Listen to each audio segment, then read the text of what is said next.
कहानी सच्चे विश्वास की शक्ति। एक गांव में एक गरीब किसान रहता था जिसका नाम रामू था। रामू के पास बहुत थोड़ी जमीन थी और वह अपने परिवार का पालन पोषण बड़ी मुश्किल से कर पाता था। लेकिन रामू के पास एक चीज थी जो अनमोल थी, उसका अटूट विश्वास। रामू हर दिन प्रार्थना करता था, हे प्रभु यीशु, मेरी जमीन में अच्छी फसल हो ताकि मैं अपने परिवार का पालन पोषण कर सकूं। लेकिन कई सालों तक उसकी फसल अच्छी नहीं हो पाई। लोग उससे कहते, रामू, तुम हर दिन प्रार्थना करते हो लेकिन तुम्हारी जिंदगी में कुछ नहीं बदल रहा। लेकिन रामू का विश्वास अटूट था। उसने अपने विश्वास को नहीं छोड़ा और प्रार्थना करना जारी रखा। एक दिन रामू ने गांव में एक पादरी से मुलाकात की।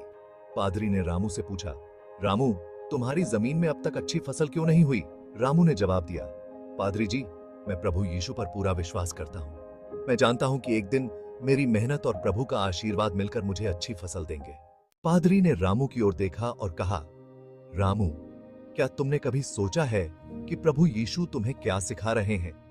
हो सकता है कि वह तुम्हें धैर्य और मेहनत का महत्व सिखा रहे हो। रामू ने पादरी की बातों को ध्यान से सुना और समझा कि उसे मेहनत करनी होगी और धैर्य बनाए रखना होगा। उसने अपनी जमीन पर और मेहनत की, नई तकनीकें सीखी और अपने खेत को बेहतर तरीके से संवारने लगा। कुछ महीनों बाद रामू की जमीन में इतनी अच्छी फसल हुई कि वह गांव में सबसे सफल किसान बन गया। उसके विश्वास और मेहनत ने उसे वह सब कुछ दिया जो वह चाहता था। गांव के लोग अब उसे आदर से देखने लगे और उसके जीवन से प्रेरणा लेने लगे। रामू ने अपने अनुभव से सीखा कि सच्चा विश्वास सिर्फ प्रार्थना करने में नहीं, बल्कि मेहनत करने और धैर्य रखने में भी होता है। जब हम सच्चे दिल से प्रभु यीशु पर विश्वास करते हैं और पूरी मेहनत करते हैं, तो प्रभु हमें हमेशा सही रास्ता दिखाते हैं। संदेश: प्रभु यीशु पर विश्वास और अपने कार्य पर धैर्य रखना हमें सफलता की ओर ले जाता है। सिर्फ प्रार्थना नहीं, बल्कि मेहनत भी जरूरी है।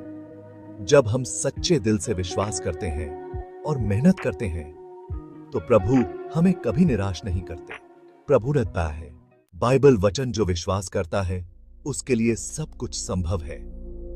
मरकुस 9:34। अपने सारे मन से यहोवा परमेश्वर पर भरोसा रखो और अपनी समझ का सहारा न लो।